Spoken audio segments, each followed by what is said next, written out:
If you dare to explore the darkest mysteries, subscribe now to Whispers in the Dark. Activate notifications and be prepared to hear whispers that may haunt you even in the silence of the night. Real stories, mysterious events, and spine-chilling tales. But beware, fear will always be your companion here. Click the subscribe button before it's too late. Suspicious follower at the mall and hotel. I had flown into town for a conference, staying at a modest hotel near a shopping mall. It was a 2-day work event, and since I had arrived early, I decided to kill some time at the mall. It was busy, filled with the usual chatter, footsteps, and the faint smell of coffee from the food court. I was walking through one of the quieter hallways when I noticed him for the first time. He wasn't doing anything odd at first, just a man in his late 30s, maybe early 40s, dressed in a plain hoodie and jeans. But there was something about the way he stood by a bench, his eyes following me a second longer than they should have. I brushed it off as paranoia. After all, I was alone in an unfamiliar city. About an hour later, I saw him again near the entrance of a department store. This time, it was unmistakable. He was staring directly at me. My stomach twisted, but I told myself it was a coincidence. He wasn't shopping or holding any bags, just loitering. I ducked into a bookstore and stayed inside longer than I needed, hoping he'd lose interest or leave. When I finally stepped out, I scanned the area. No sign of him. I felt relief wash over me and decided to head back to the hotel before the unease could ruin my evening. I walked back to the hotel, trying to shake off the weird feeling. It wasn't far, just across the street from the mall, so I didn't bother calling a cab. The walk was uneventful until I stepped into the hotel lobby. That's when I froze. He was there, sitting on one of the lobby chairs, pretending to scroll through his phone. My heart raced as I instinctively turned toward the elevator. I didn't want him to know I noticed him, but every nerve in my body was screaming that this wasn't normal. How did he get here so fast? I hadn't seen him leave the mall, and I hadn't taken any detours. In the elevator, I started overthinking everything. Maybe he was just another guest at the hotel. Maybe I was being ridiculous. But something didn't sit right. Instead of going straight to my room, I stayed inside the elevator, riding it up and down a couple of times. I watched the doors open and close, half expecting him to appear at any moment. Finally, I stepped out on my floor, bolted to my room, and locked the door. For a while, I sat on the edge of the bed, listening for any unusual sounds in the hallway. I couldn't bring myself to fully relax, but eventually, exhaustion took over, and I fell asleep. The next morning, I convinced myself I had overreacted. Maybe he was just some random guy and my imagination had run wild. I headed back to the mall during a break between conference sessions, telling myself it was broad daylight and there was no reason to feel uneasy. But the moment I stepped inside, I felt that same prickle on the back of my neck. I turned around instinctively, and there he was again, standing near the entrance. He wasn't looking directly at me this time, but his presence felt deliberate. He wasn't shopping. He wasn't talking to anyone. He was just there. I tried to stay calm and walked deeper into the mall, weaving through crowds and stores. I told myself that I'd lose him if I acted natural and kept moving. But no matter where I went, cafes, clothing stores, even the restrooms, I kept catching glimpses of him at a distance. He never got too close, but he always seemed to be watching. By the time I reached the food court, I couldn't take it anymore. I ducked into a crowded seating area, pulled out my phone, and pretended to text. My hands were shaking as I typed nonsense into the screen, just to look preoccupied. I sat there for what felt like an eternity, hoping he would give up or lose track of me. When I finally mustered the courage to glance up, my stomach dropped. He was standing at the edge of the food court, near one of the exits, his eyes scanning the crowd like he was searching for someone, me. I felt trapped. My mind raced with options. Should I call hotel security? The police? Would they even take me seriously? I didn't have proof he'd done anything, and the last thing I wanted was to look paranoid. Suddenly, I had an idea. I walked straight into a nearby store that had 2 entrances and quickly slipped out the back exit, making my way toward the parking garage. I didn't have a car, but I figured I could loop around and get back to the hotel without him noticing. My heart was pounding so loudly I could hear it in my ears. The garage was eerily empty, the fluorescent lights humming faintly overhead. I kept glancing over my shoulder, half expecting him to pop out from the shadows. When I reached the sidewalk near the hotel, I finally exhaled. It seemed like I'd lost him. When I got back to the hotel, I went straight to my room, double-checked the lock, and slid the latch across. I was still rattled but felt a small sense of relief. For a while, I just sat on the bed, staring at the door, wondering if I should tell someone. Maybe the front desk? But what would I even say? Some guy followed me around the mall? It sounded absurd, even in my head. After all, I hadn't seen him since the food court. Maybe this was over. Maybe I was safe. As the evening wore on, I decided to grab something from the hotel vending machine. I told myself I was overthinking everything and couldn't let fear control me. But as I stepped into the hallway, I immediately regretted it. The corridor was empty, unnaturally quiet except for the soft hum of the vending machines at the far end.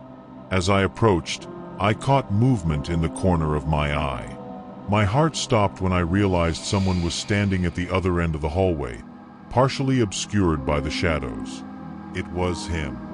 I froze, hoping I was wrong, that it wasn't him. But when he shifted slightly, stepping into the dim light, I saw the same hoodie, the same build. My mind screamed at me to run, but my legs felt like they were glued to the floor. He didn't move closer, just stood there, watching. For a moment, I thought maybe I should confront him, demand to know what he wanted. But the look on his face stopped me cold. He wasn't angry or aggressive. He looked amused, like he was enjoying the fact that I was terrified. I backed away slowly, never taking my eyes off him, until I reached my door. My hands fumbled with the keycard, shaking so badly it took me 3 tries to unlock the door. When I finally got inside, I slammed it shut and threw the deadbolt. My chest heaved as I pressed my ear against the door, listening for footsteps, for any sign that he was still out there. Silence. After what felt like an eternity, I peeked through the peephole. The hallway was empty, but the uneasy feeling in my gut wouldn't go away. I knew he hadn't just disappeared. I didn't sleep that night. Every little sound, the elevator dinging, footsteps echoing down the hallway, set my nerves on edge.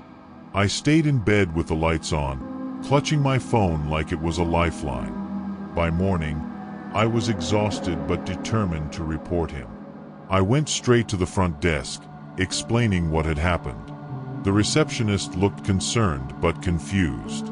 "We haven't had any complaints about someone like that," she said, "but I'll check the security cameras." I waited as she made a call, feeling a small flicker of hope. Maybe they'd find footage, something to confirm I wasn't imagining this. After a few minutes, she hung up and gave me an apologetic smile. "I'm sorry, but the cameras didn't pick up anyone matching that description." I felt my stomach drop. How was that possible? I'd seen him in the lobby and the hallway. He couldn't just vanish. I left the desk feeling even worse than before, like I was losing my grip on reality. I decided to skip the mall entirely that day and stayed in the conference center, keeping to busy, crowded spaces. But even surrounded by people, I couldn't shake the feeling that he was still watching. That evening, I debated whether to even go back to the hotel. The thought of being alone in that room, knowing he could be lurking nearby, was unbearable. I lingered at the conference venue until most of the attendees had left, hoping the exhaustion from the day would finally outweigh my fear. When I couldn't put it off any longer, I walked back to the hotel, hyper-aware of every shadow and movement around me. The lobby was empty when I arrived, a stark contrast to the buzz of the day. I glanced around, half expecting to see him sitting in one of the chairs again, but there was no sign of him. I took the elevator to my floor, and as the doors opened, I hesitated, peering out before stepping into the hallway. It was quiet, the kind of silence that makes you feel like you're being watched. I hurried to my room, fumbling with the keycard, when I noticed something that made my blood run cold, a folded piece of paper taped to my door. My hands trembled as I peeled the note off the door. It was a small, plain piece of paper, folded once. I hesitated, my mind racing with what it could say. Was it a warning? A message?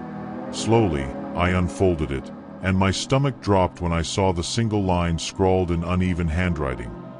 "You're making this too easy." I nearly dropped the paper. My instinct screamed at me to get out of there, but where would I even go? My room felt like the only safe place, so I bolted inside and locked every possible latch. I checked the windows even though they didn't open and shoved a chair under the doorknob for good measure. I sat on the bed, clutching my phone, debating whether to call the police. But what would I say? That someone left me a creepy note? I kept telling myself it wasn't enough, that they wouldn't take me seriously. Hours passed, and the paranoia only grew. Every creak of the walls, every hum of the air conditioner felt amplified. I couldn't bring myself to turn off the lights, afraid of what might happen in the dark. At some point, I must have dozed off because I woke up to a faint noise, a soft scraping sound, like something being dragged along the hallway outside my door. My chest tightened as I strained to listen, the sound growing louder, closer. I crept to the peephole, every nerve in my body screaming at me not to look. But I couldn't help it. Peering through, I saw nothing at first, just the dimly lit hallway. Then, slowly, a shadow moved into view. It was him. He was standing directly in front of my door, his face hidden under the hood, but his posture was deliberate, like he wanted me to know he was there. He didn't knock, didn't say anything. He just stood there for what felt like an eternity before he turned and walked away, disappearing down the hall. I backed away from the door, my breathing shallow, trying to decide what to do. My phone was clutched in my hand, and I finally made up my mind to call the front desk. The line rang and rang, each tone making my pulse quicken, but no one picked up. Panic started to creep in. Why weren't they answering? Was he still in the building? My eyes darted to the chair I'd wedged under the doorknob. It felt flimsy now, like it wouldn't hold if he decided to come back and force his way in. I couldn't stay there. The thought of sitting alone, waiting for him to return, was unbearable. I grabbed my bag, shoved in what little I had unpacked, and tried to think rationally. There was another hotel a few blocks away, and if I could just make it there, I'd be safe, at least for the night. Peeking through the peephole again, the hallway was empty.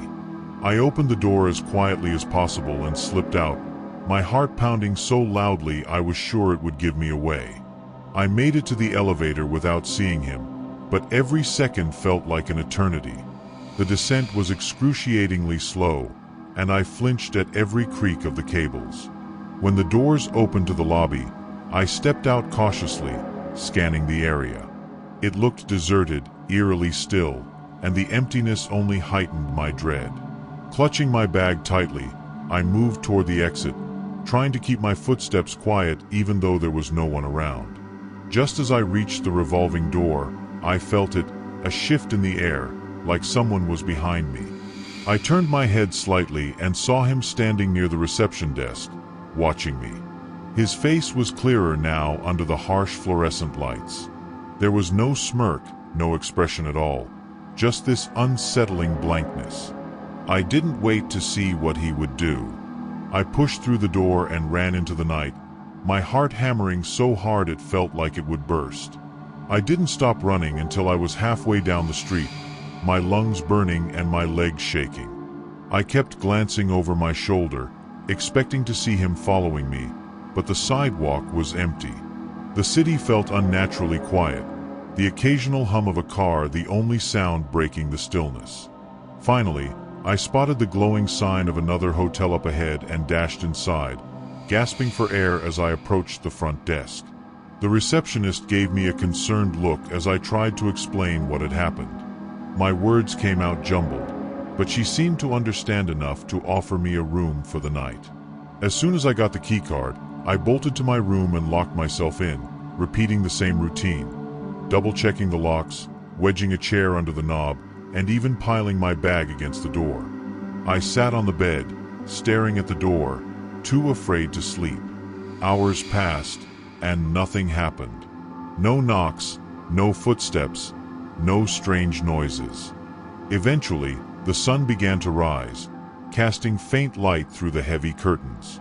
The tension in my chest eased slightly, though I still felt like a prisoner in that room. I decided to call my manager, explaining everything in a shaky voice. She didn't question me, thankfully, and arranged for me to leave the conference early. I packed my things and waited until mid-morning, when the hotel lobby would be busier, before venturing out. As I checked out, I couldn't resist one last glance around the lobby, half expecting to see him lurking somewhere. But there was no sign of him. I took a cab straight to the airport, not stopping until I was safely past security. Even then, I couldn't relax. Every man in a hoodie, every sideways glance, set my nerves on edge. The flight home felt like a blur, and when I finally walked through my front door, I broke down, overwhelmed by the sheer relief of being in my own space. For weeks after, I couldn't shake the feeling that he might show up again. I avoided malls entirely and even canceled plans that required staying at hotels. My friends tried to comfort me, saying it was probably just a weird coincidence or a misunderstanding, but they didn't see the way he watched me. They didn't feel the way his presence made my skin crawl. To this day, I don't know who he was or what he wanted. I never saw him again, but sometimes I catch myself looking over my shoulder, expecting to find him standing there. The note, the way he followed me, his blank expression, it all feels like something out of a nightmare. The scariest part is knowing that he could still be out there, watching someone else, waiting for his next move. I'll never forget the way he made me feel, like prey. Hidden intruder in a store. I was 24 when it happened, working part-time at a small clothing store in a suburban strip mall. It was early November, the kind of day where the air outside felt sharp and cold, but inside the store, it was warm and quiet. Most of my shifts were uneventful, folding jeans, chatting with the occasional customer, and keeping an eye on the fitting rooms. That day, though, something felt a little off. There weren't many customers, just a few moms browsing for their kids and an older man flipping through the clearance rack near the back. I remember that because it was unusually slow, and the silence made every sound. Footsteps, the beep of the register, seemed louder than usual. It was around 4 p.m. when I noticed it. I was folding a stack of sweaters near the front of the store when I saw movement out of the corner of my eye. At first, I thought it was just someone walking past the fitting rooms, but when I glanced over, I didn't see anyone. My coworker, Emily, was in the back unpacking new inventory, and the moms I'd noticed earlier had already left. Curious but not overly concerned, I decided to check the fitting rooms, just in case someone had gone in without me noticing. I pulled the curtain of the first booth aside, empty. The second, empty. But when I got to the third, my heart nearly stopped. Behind the curtain, crouched low and wedged between the wall and a rack of hanging clothes, was a man. For a moment, I just froze. He wasn't looking at me. His head was tilted down, his greasy, unkempt hair hanging in front of his face like he was trying to hide. He was wearing a heavy, oversized coat that smelled faintly of something sour, and his shoes were caked with dried mud, leaving faint streaks on the linoleum floor. "Sir, can I help you?" My voice came out shaky, more a whisper than I intended. He didn't answer, didn't even flinch, like he hadn't heard me, or maybe he was hoping I'd just go away. My mind raced. Should I call Emily? Call security? Run? Before I could decide, he slowly stood up, towering over me. "I was just looking," he muttered, his voice low and gravelly. Then, without waiting for me to respond, he stepped out of the fitting room and walked toward the exit, his movements slow and deliberate. I couldn't help but notice the way his eyes darted around, like he was checking to see if anyone else was watching. As he passed by, a wave of cold air seemed to follow him, and I caught a glimpse of something shiny poking out of the inside pocket of his coat, maybe a piece of foil or something else. My stomach churned. I stood there, rooted in place, until the door jingled shut behind him. I let out a shaky breath, trying to steady myself. My hands were trembling as I walked to the back of the store to find Emily. She was sorting through boxes, completely unaware of what had just happened. "There was a guy hiding in the fitting room," I blurted out, my voice more panicked than I intended. Her eyes widened, and she immediately set down the scarf she'd been folding. "What? Hiding? Did he take anything?" she asked, her voice low but urgent. I shook my head. "I don't think so, but he was acting weird.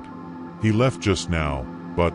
I trailed off, unsure how to explain the gnawing unease I felt. We decided to check the security footage. The small office in the back had a grainy monitor hooked up to the store's cameras. As we scrolled back through the footage, we saw him come in about an hour earlier, walking straight to the back without browsing. He didn't touch a single rack, didn't even look around like a typical customer. He just headed for the fitting rooms and disappeared. Watching him move on the screen gave me chills. There was something unsettling about how deliberate he seemed, like he knew exactly what he was doing. Emily and I exchanged a glance, and she muttered, "I think we should call mall security." I nodded, but before we could even pick up the phone, something made me glance at the monitor again. My stomach dropped. The man was back. He was standing just outside the store, his face barely visible in the corner of the camera feed. His hands were stuffed deep into his coat pockets, and he was pacing, slowly, back and forth in front of the entrance.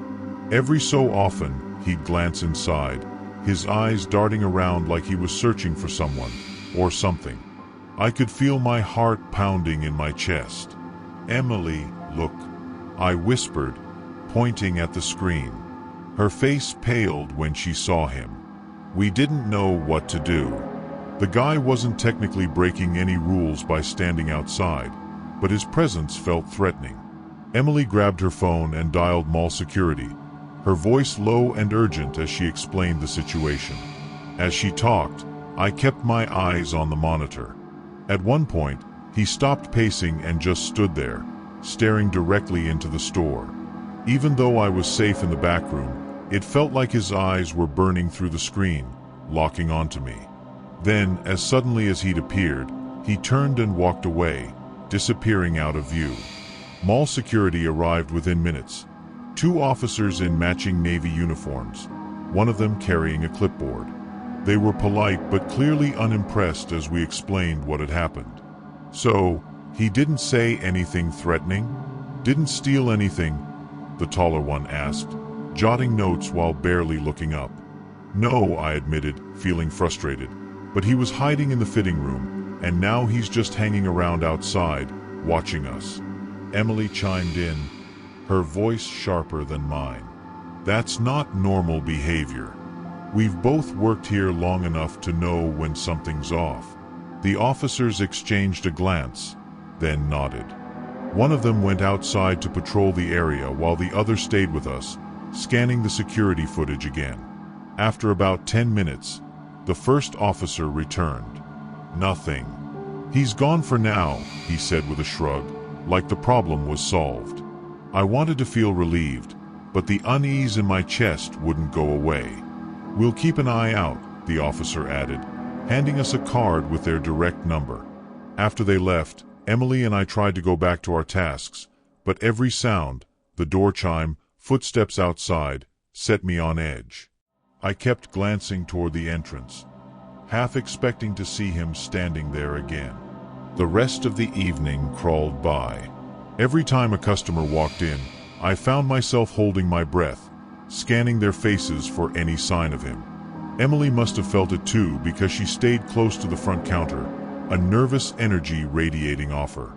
By the time we closed up at 9 p.m., I was exhausted, not from work, but from the constant tension.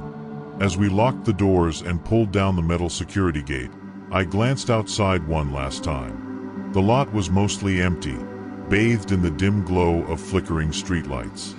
No sign of him. We walked to our cars together, parked near the back of the lot, making small talk to fill the uneasy silence. Just as I unlocked my door, I caught movement out of the corner of my eye. My heart dropped.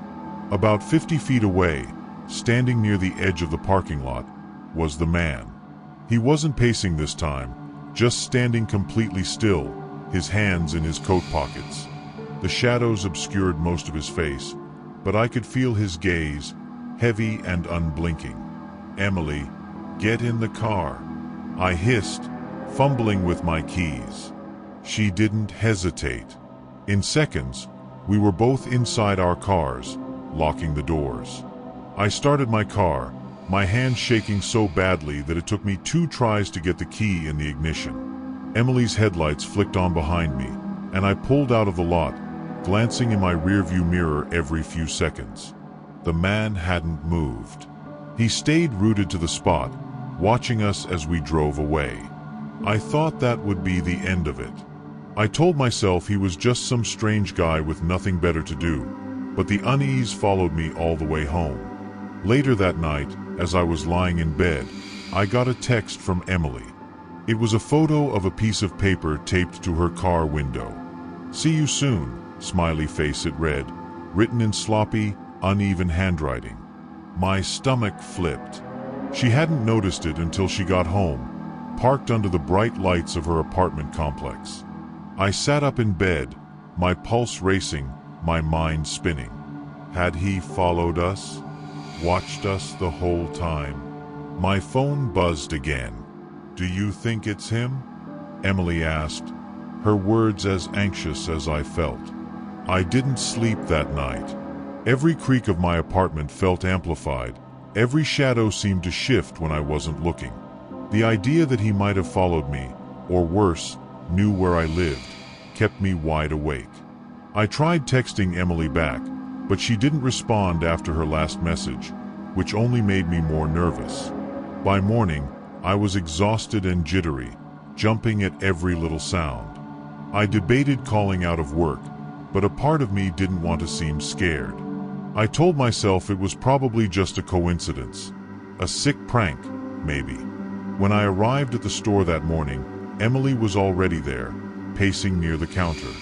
She looked like she hadn't slept either. "I'm calling the police," she said as soon as I walked in. She held up the note, now folded into a plastic bag as evidence. I agreed, relieved that she was taking the lead. The officer who came was younger, friendlier than the mall security guys, but still didn't seem to grasp the gravity of what we were feeling. "We'll file a report," he said, scribbling in a small notepad. "But unless he comes back or does something criminal, there's not much we can do." The day dragged on, each customer who walked through the door making my pulse spike. Emily kept glancing out the window, her anxiety mirroring mine. Around mid-afternoon, I finally managed to convince myself that the worst was over. Maybe the guy had moved on, or maybe he was just a creep who wanted to scare us. But just as I started to feel a sliver of normalcy return, I noticed a familiar figure outside the store. He was standing at the far end of the strip mall, leaning against the wall near a trash can, partially obscured by the shadow of an overhang. It was him. My chest tightened as I watched him light a cigarette, his eyes fixed on the store. He wasn't pacing this time, wasn't fidgeting. He was just waiting. I nudged Emily, who turned pale the moment she saw him. "He's back," I whispered, trying to keep my voice steady. We both moved toward the back of the store, out of his line of sight, and Emily grabbed her phone to call the police again.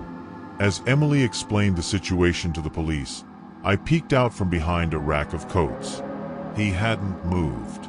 The casual way he leaned against the wall, as if he had all the time in the world, made my skin crawl. A few customers wandered in and out, none of them seeming to notice him, but I felt like he was watching everything. When the officers finally arrived, I let out a shaky breath, relief washing over me. They approached him cautiously, speaking to him while gesturing toward the store. I couldn't hear what they were saying, but I saw him shake his head, a lazy smirk spreading across his face. After a few minutes, the officers walked into the store to talk to us. "He claims he's just waiting for someone," one of them said, their tone dismissive. "We told him he can't loiter here, and he agreed to leave. If he comes back, let us know." That was it. No arrest, no further questions.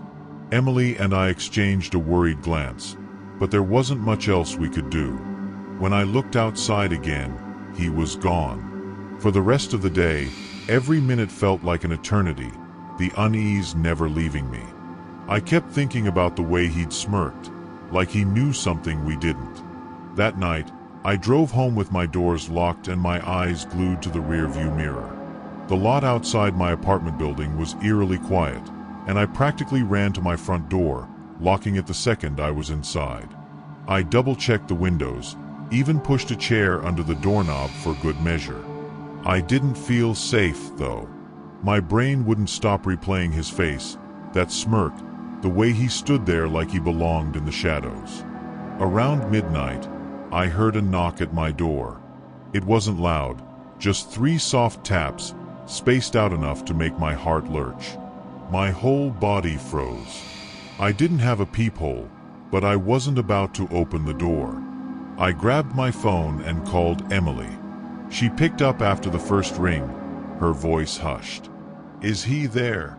she whispered. My stomach dropped. "What do you mean?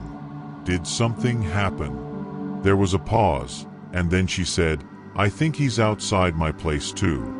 I saw someone standing by my car when I looked out the window." Neither of us hung up. We stayed on the line, whispering back and forth, trying to decide what to do. I didn't dare move toward the door, and Emily said she was too afraid to check outside again. Finally, she suggested we both call the police at the same time. I could hear her voice trembling as she dialed, and I forced myself to do the same. My call was answered quickly, and the dispatcher assured me they'd send someone to check the area. "Stay inside," they said firmly, "and don't open the door for anyone." About 15 minutes later, I heard the faint sound of sirens, and the knocking stopped. I stayed glued to the phone until I saw red and blue lights flashing through my curtains. When I opened the door, cautiously, 2 officers were standing there. They searched the area but didn't find anyone. I told them everything, the man in the store, the note on Emily's car, the knock at my door, and they promised to patrol the neighborhood more frequently. Emily called me back after they'd left her place, her voice steadier now. "I don't think he'll come back," she said, almost like she was trying to convince herself. The man never showed up again after that night. Weeks passed, and life slowly returned to normal, but the experience left a mark. I still feel a pang of anxiety whenever I'm alone in a store or hear unexpected knocks at my door. Emily quit the job soon after, but I stuck around for a few more months. Even now, I wonder what he wanted, why he was hiding in the fitting room, and why he fixated on us. Some questions never get answers, and maybe that's for the best. The persistent mall walker. I work at one of those tiny phone accessory kiosks in the middle of a mall. You know, The kind people barely glance at while rushing to the next big store.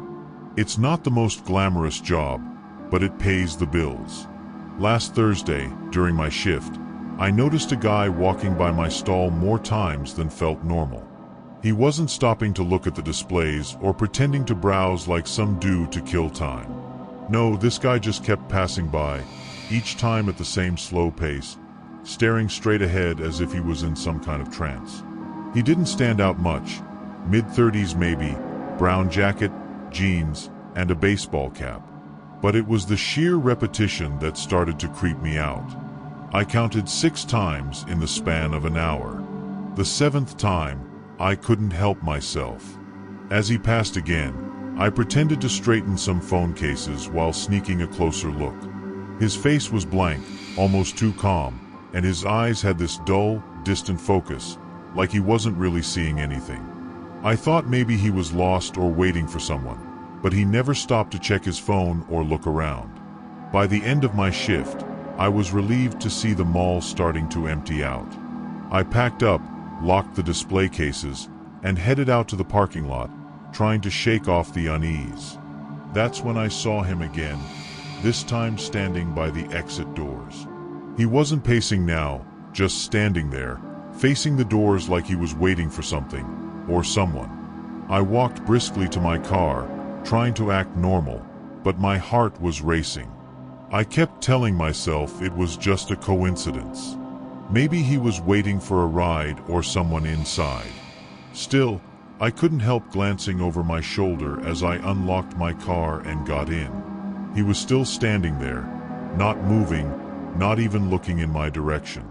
I drove off, keeping an eye on my rearview mirror, half expecting to see him follow me out of the lot, but he didn't. By the time I got home, I'd mostly convinced myself I was being paranoid. People can't help being weird sometimes, right? That night, I settled in with some takeout and a movie. The unsettling feeling lingered, but I chalked it up to too much time alone at the kiosk, letting my mind wander. Around 11 p.m., just as I was thinking about heading to bed, I heard faint footsteps in the hallway outside my apartment. My building is usually quiet, and I don't have a lot of neighbors, so it immediately grabbed my attention. At first, I thought it was just someone coming home late, but the sound didn't stop. The steps were slow and deliberate, back and forth, back and forth. My stomach dropped.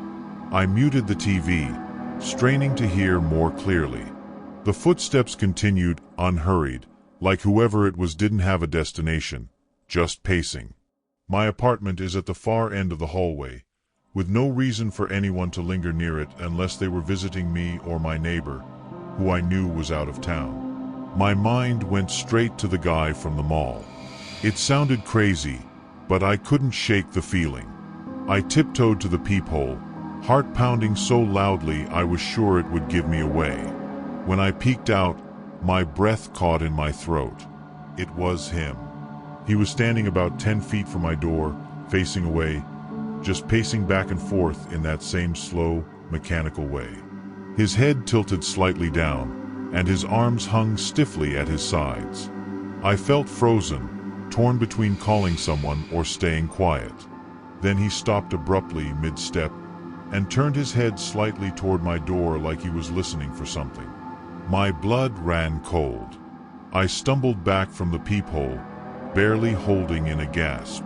I grabbed my phone, but before I could dial, the pacing resumed. Back and forth, back and forth. I couldn't bring myself to call anyone. I didn't know what I would even say. Hey, there's a guy walking around in front of my apartment. It sounded ridiculous. I decided to wait it out, thinking maybe he'd eventually leave. But the pacing went on for what felt like an eternity, and every time I checked the peephole, he was still there. He never knocked, never tried to open the door, just kept walking, the same slow, deliberate steps. My stomach was in knots, and I started to feel trapped. I thought about opening the door to confront him, but something about the way he moved, the way he stopped and listened, made my instincts scream not to. Around 1 a.m., I realized I couldn't stay frozen like this all night. My bedroom window faced the street, and I started thinking about escaping that way. But the thought of making noise, of him hearing me, made my skin crawl. I tried to steady my breathing, convincing myself to make a run for it, when everything went quiet. No more pacing. The sudden silence was somehow worse. I waited, counting the seconds. 5, 10, 20. Then, I slowly crept back to the peephole. He was gone. Relief washed over me for a moment, but it was short-lived. I couldn't shake the feeling that he wasn't really gone, that he might still be nearby. I stayed glued to the peephole for a while longer, scanning the empty hallway, but it was like staring into a void. Nothing moved, nothing made a sound. I finally backed away, still clutching my phone, and decided to check the window just in case. Peering out through the blinds, I scanned the dimly lit street below. It was empty, no sign of him anywhere. I told myself it was over, but the unease stuck to me like a shadow. I double-checked the locks on my door and windows before finally collapsing onto the couch, too wired to even think about sleeping. But just as I started to feel the tiniest bit of calm, a loud, deliberate knock shattered the silence. My entire body went rigid. It wasn't random or casual. Each knock was slow and evenly spaced, as if he wanted me to know he was still there. I didn't dare move. My mind raced with questions. How had he gotten back without me hearing? Why was he doing this? And most terrifying of all, what did he want? I didn't go to the door this time. There was no way I was going to risk looking through the peephole again. Instead, I sat there frozen, clutching my phone and trying to stay as quiet as possible. The knocks continued, each one measured and deliberate, like a metronome ticking away at my sanity. Then they stopped, and for a brief, horrifying second, I thought I heard him breathing, just faintly, on the other side of the door. I gripped my phone tighter, finally deciding to call 911, but as soon as I unlocked the screen, my phone shut off. Dead battery. I cursed myself for not charging it earlier, panic setting in like a weight on my chest. I didn't know what to do. My apartment felt like a trap, and every creak of the old building made me jump. Then, without warning, I heard the sound of footsteps again, but this time they were heading away from my door. I forced myself to crawl toward the window, just enough to peek outside. Down on the street, under one of the flickering streetlights, I saw him. He was just standing there, looking up at my window. My stomach turned as I realized he must have known I'd be watching. Slowly, he raised a hand and gave the smallest, most unsettling wave before turning and walking away into the night. I didn't sleep that night. Even after he disappeared, I couldn't shake the feeling that he'd come back. Every little noise, the hum of the fridge, the distant barking of a dog, made my heart race. I sat by the window for hours, watching the street below, but he never returned. When the first rays of sunlight started to creep in, I finally let myself breathe. I tried to convince myself it was over, that he was gone for good, but the unease lingered like a stain I couldn't wash off. Who was he? Why had he followed me? And how long had he been watching me before I noticed? It's been a few days now, and nothing else has happened, but I can't shake the paranoia. Every time I hear footsteps in the hallway, I freeze, half expecting to see his shadow under the door. I've started taking different routes home from work and looking over my shoulder more than I'd like to admit. Part of me hopes it was just some random weirdo, a one-time encounter that means nothing. But another part of me can't forget the way he stared up at my window that night, like he wasn't just looking, he was waiting.